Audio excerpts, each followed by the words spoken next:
नमस्कार विद्यार्थियों। आज फिर उपस्थित हूँ नए टॉपिक के साथ।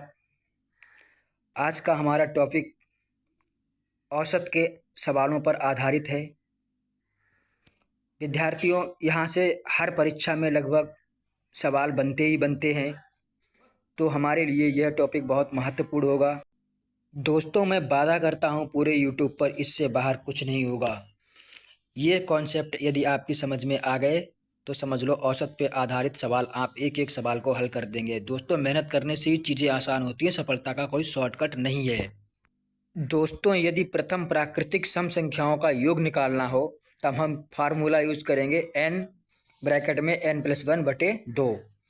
दोस्तों, यह सभी सम संख्याओं का योग निकालने के लिए हम इस फॉर्मूले का प्रयोग करेंगे। सम संख्याओं का ही निकालना है। यदि दोस्तों यहाँ पे इवन नंबर का हमें योग निकालना है तो हमें क्या करना है, तो n+1 हो जाएगा। अब दोस्तों, हमें किसी विषम संख्या का योग निकालना है, यानी कि ऑड नंबर का निकालना है, तो n² कर देंगे। अब दोस्तों, अगला फॉर्मूला देखते हैं हम। यदि दोस्तों हमें सभी प्राकृतिक सम संख्याओं के वर्गों का योग निकालना हो, यदि संख्याओं के वर्गों का योग निकालना है तो हमें क्या करना है, तो हम यहाँ पे लिखेंगे सभी का स्क्वायर करना होगा, वर्गों का योग करना होगा, तो हम यहाँ पे होल स्क्वायर कर देंगे। फॉर्मूला हो जाएगा हमारा n+1 गुणे 2n+1 बटे में हो जाएगा दोस्तों 6। इस फॉर्मूले का यूज करेंगे हम सभी संख्याओं का वर्गों का योग निकालने के लिए।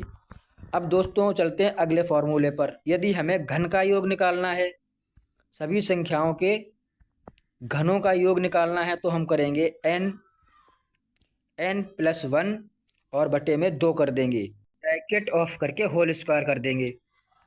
यदि दोस्तों आप लोग इन फॉर्मूलों को जानते हैं तो आपको सवाल सॉल्व करने में कोई दिक्कत नहीं होगी। औसत में केवल n की संख्या से भाग देना होता है। चलिए अब सवाल को सॉल्व करते हैं। दोस्तों, यहाँ पर सवाल कहता है प्रथम 10 प्राकृतिक संख्याओं का औसत है। हमें प्रथम 10 प्राकृतिक संख्याओं का औसत ज्ञात करना है। तो 10 हमारा सम संख्या है, तो सम संख्याओं का औसत निकालने के लिए हमें सूत्र लगाना है। फॉर्मूला है हमारा n+1/2। अब दोस्तों हमें n की संख्या से भाग देना है, तो बटे n से n कैंसिल हो जाएगा। n का मान 10 दिया है, तो हम यहाँ पे 10+1/2 कर देंगे, 11/2 हो जाएगा। जब इसे भाग देंगे तो 5.5 मिल जाएगा। ऑप्शन बी सही हो जाएगा हमारा। अब दोस्तों, आशा करता हूँ चीज़ें समझ में आ रही होंगी। ये आपका अगला सवाल है। प्रथम 20 सम संख्याओं का औसत ज्ञात कीजिए। यहाँ भी दोस्तों वही फॉर्मूला लगेगा n+1। n संख्याओं का मान हमें 20 दे रखा है, तो n+1 बटे हम यहाँ पे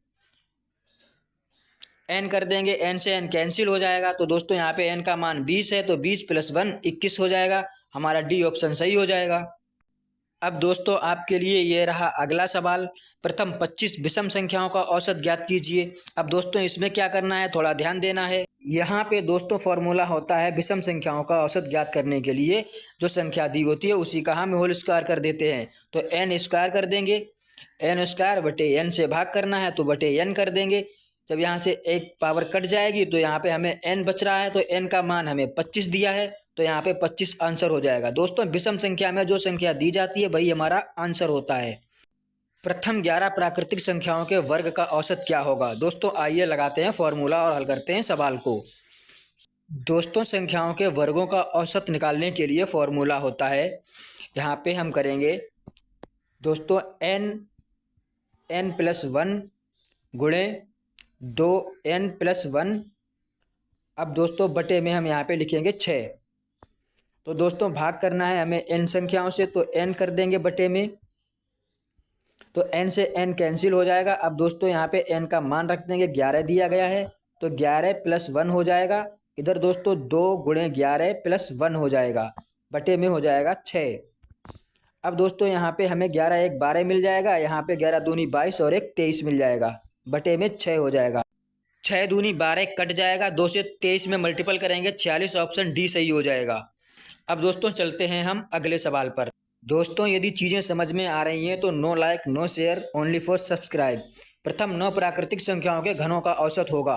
दोस्तों इस बार हमें घनों का औसत निकालना है, तो यहाँ पे सूत्र जो होता है, हमारा फॉर्मूला होता है, वो होता है दोस्तों n+1 बटे में 2 और पूरे ब्रैकेट का होल स्क्वायर। अब दोस्तों यहाँ पे n का मान हमें 9 दे रखा है, तो हम n का मान रख देंगे और सवाल को सॉल्व कर लेंगे। ब्रैकेट को खोलने पर n² n+1 का होल स्क्वायर बटे में मिल जाएगा हमें 4 गुणे n। n से n हमारा कैंसिल हो जाएगा। n का मान 9 रखने पर 9 गुणे 9 + 1 10 का होल स्क्वायर बटे 4। अब 9 गुणे 100 बटे 4, 25 चौक 100 हो जाएगा। 25 और 9 की गुणा करेंगे तो 225, हमारा सी ऑप्शन सही हो जाएगा। दोस्तों आशा करता हूँ चीज़ें समझ में आई होंगी। यदि चीज़ें समझ में आ रही हैं तो हर वीडियो में यही कहते हैं, लाइक और शेयर का कोई मैटर नहीं है, बस चैनल को सब्सक्राइब कर लो इस बेस पर कि हमारा नोटिफिकेशन आपको मिलता रहे।